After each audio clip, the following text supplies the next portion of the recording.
What's up, guys? Welcome back to the channel. So today we're going to be going over the brand new Path of Exile 3.20 Balance Manifesto. I'm going to be highlighting a few things here, starting off with the Eldritch altars, then we're going to move on to the jewels and ailment mitigation, and then also into the Archnemesis post that they actually posted. So overall, a lot of these changes are quite great going into 3.2, and let's talk a little bit about them. So there's a lot of stuff to read here. I'm not going to read every single piece of text on screen. I'm going to give you guys the even more condensed version of the TLDR, as well as give them some sort of a feedback here. So starting right off, let's go ahead and go over the Eldritch altar. So basically those are the things that you interact with, which basically give you an increased difficulty for some sort of reward.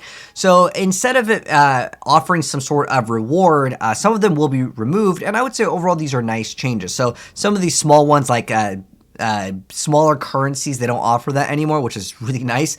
And instead, you're going to be able to see exactly what the reward is for the most part. So they say over here that the altars no longer offer reward types like gems, influence items, or unique items or maps. So some of the things are just kind of removed here. Most of the stuff that you get off this is kind of met anyways. So I'd say overall, this is a great change.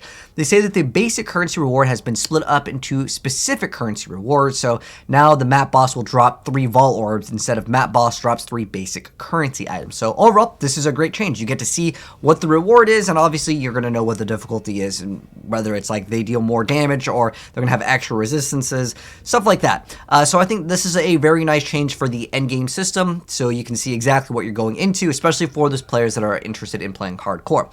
In addition to that, the other thing that is kind of nice here, not only telling you the rewards, but the biggest change is actually mentioned at the very end. So this is not directly related to altars, but it makes it so farming the Maven invitations is going to be a little bit more lucrative. So what we're going to be able to do is make it so when we defeat the map boss for a one that is actually having the Maven witness it, we can actually get an Awaken gem off of this. So I think this is a really fantastic change, because sometimes when I make videos and guides, there are certain things that I'll mention. If you guys want to get, let's say, you know, an Awaken multi-strike. That's a very, very, very, very, very expensive item, but certain things like Aid Awaken, like lightning added damage, or any like the elemental damage to get the +1 skill, you have to level up to a certain level, and that's going to be a little bit easier. Now, there's a lot of gems that definitely fall off in terms of the Awakened price point as the league kind of goes on, so this is just going to kind of dilute some of the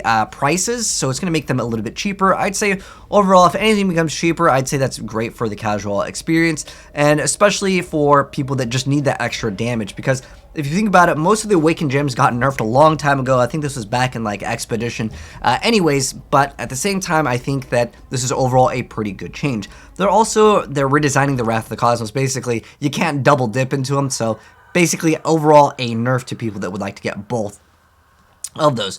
They also mentioned that the rested scarabs will be in the regular drop pool, but the other ways that you can get them are going to be a little bit more rare, but you can just upgrade your scarabs just like you could with the essences. So overall, I would say this is a positive change. For the most part, it seems like it's overall going to be a good buff, but at the end of the day, again, it will make certain like build playstyles that like to do farming in terms of Maven and like really difficult content a little bit less lucrative. So there's like a kind of a give and take. Overall, I would say it's better for the casual player, but for those people that like to min-max and get certain items earlier on and sell them at a very high price, yeah, you're kind of nerfed by this. Essentially at the end of the day, because the prices of most things should be cheaper, but who knows, with these drop tables, depending on how frequently they drop those Awakened gems, that's going to be something to factor in as well. Moving on though, I do want to give you guys my thoughts on, well, overall, my thoughts on the Eldritch altars. I would say overall it's good. Being able to see those exact rewards are pretty cool. Like I said, there's a lot more info in here, but I'm just going to go ahead and highlight what I think is the most important. Next up, though, as far as jewels go, this is something that I think is a very interesting thing. So they're mentioning like ailment mitigation is like a problem. Everyone wants to get ailment mitigation. Back when Elementalist, when you play, you would just be like immune to most elemental ailments, and it was great. And then they're like, hey, we're gonna remove all of it, which I think they should have gotten not so harsh of a nerf. But at the end of the day, there's a lot of things that just got kind of wrecked by the ailment mitigation. So they're moving on to jewels. They're saying that we want to provide better ways to get ailment mitigation in terms of jewels, and looking at like jewels right now, at least with some of the jewels, you can get like 25 to like, let's say like 30-ish% chance, I think this is at the higher end, to avoid being affected by some sort of ailment or bleeding or whatever the case may be, right? Let's say like we want to get avoid bleed, get like 28% chance, right? At this point, we'd have to run like 4 jewels to be completely immune to bleeding or shocked or whatever the case may be, right? So they're basically going to be buffing it. Overall, that's you normally would think, oh, that's a great thing, right? But what if you are already ailment immune to one of those things via like Tempest Shield or some sort of thing that gives you immunity, right? That just makes the jewels kind of worse, right? Because you're going to have a larger pool of things that the jewels can roll, so you're going to get essentially something that isn't really good. It'd be cool if they just added another like affix to a jewel. It's just like we're going to add another layer of and second implicit for jewels that always roll with one sort of element immunity. Like, let's say the red jewels, they would always roll with, let's say, some sort of fire immunity or maybe bleed, and then the blue one would be shock immunity. That would be kind of cool too, because I think that way we don't dilute the pool of like all the mods that we want on one specific jewel. So overall, theoretically, it is nicer because they're going to give us higher numbers at the end of the day. So instead of it being, let's say, like 28% or up to, let's say, 30, it would have to be at least 50, because if you're still running 3 jewels that have 1 mitigation, it's still so hard to get all of these things to match up. It's just going to be a rough nightmare. And then on top of that, that's not the only change here with the jewels and ailment mitigation. They mentioned like a lot of small jewels, like the ones that would be like 1C and under. Like, I'm looking at things like Elemental Hit, which, like, these jewels, right? These jewels are, like, at this point in the league, they're, like, 1 chaos, right?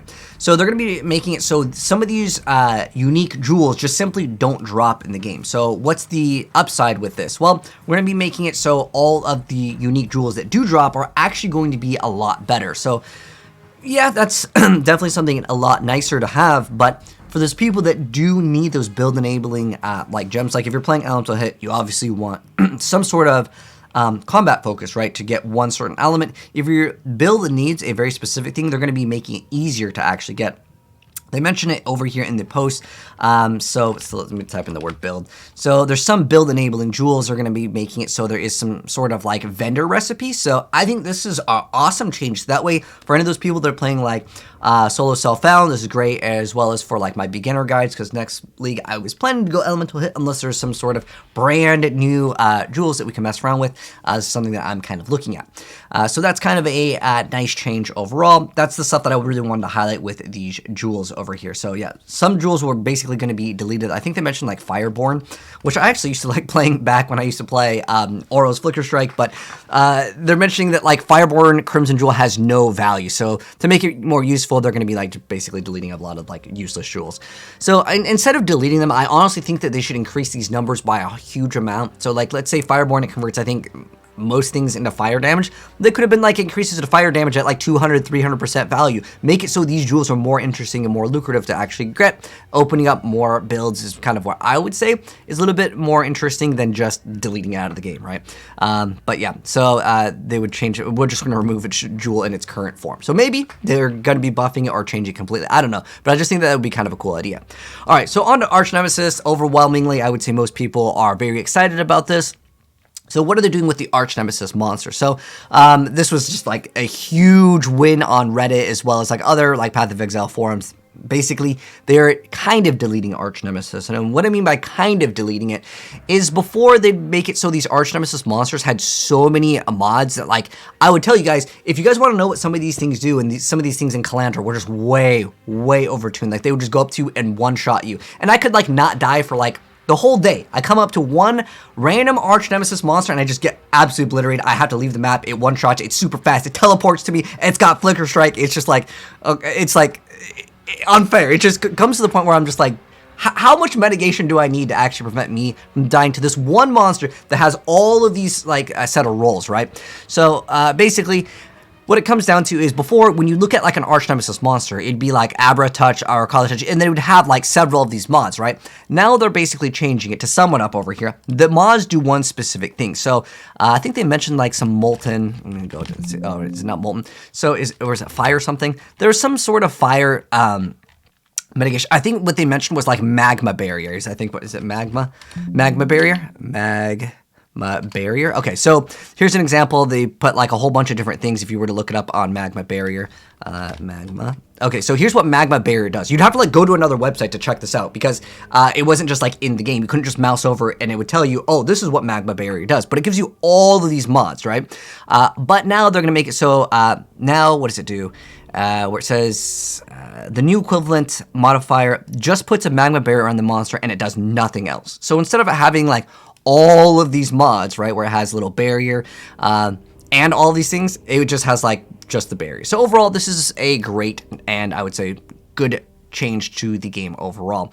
But I'm curious to know what you guys think about all of these changes. Do you guys like these? Look at all those whetstones on the ground. I'm hoping that that changes as well, because some of these like loot goblins that they've mentioned, you know, that quote unquote didn't exist in the game when that was like the best way to farm for the most part. You'd call in the guy that does Coaling Strike. They mentioned before that basically instead of you needing to do that where you would see all of these mods, it's just gonna not tell you what those certain things are gonna drop. It's just gonna be maybe worse, maybe better. It's going to be something that I would rather wait to see gameplay. Whatever they post, sometimes it's just not the most accurate from like what they're posting to what it actually feels for the player base. Like, especially since the last league, like Calandra, the loot just felt like it was just kind of gone, right? So hopefully this will kind of change things and make it a little bit better overall, so you don't have to call in someone that has Coaling with multiple item rarity, quantity, all that kind of stuff. So that'll be kind of nice to see what they do with it. But overall, I would say on paper, a lot of times these things sound good, but we have to actually play the game to actually get a feel for it. But